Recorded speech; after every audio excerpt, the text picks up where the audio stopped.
બહાર કોઈ તમારા માટે આરતીની થાળી લઈને ઊભું નથી રહેતું. બહાર નીકળીને સ્ટ્રગલ જ કરવાની છે. તું એક્ટિંગ અને ડાયરેક્શનમાં વધારે આગળ આવીશ. તારું પોસ્ટર લાગ્યું હશે, કારણ કે જે રો છે એને ઘસવાનું કામ એનએસટી કરે છે. લોકો એક નકારાત્મકતાથી વિચારે તો એને રેગિંગ કહી શકે. ઇરફાનનું રેગિંગ પણ મેં કરેલું છે, કારણ કે હું એનો સિનિયર હતો. હમલો નોઈડામાં એના સેટ હતો. કે છે કે મેરા મૂડ નહીં है एक्ट करने का.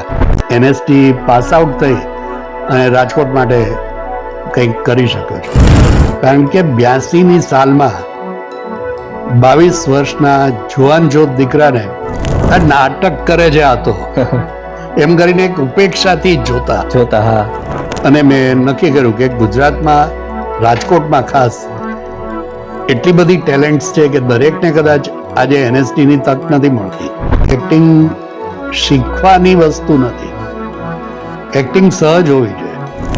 કે આ વાત કરતા કરતા મારે રડવું છે તો મારે કોઈ પણ પ્રસંગને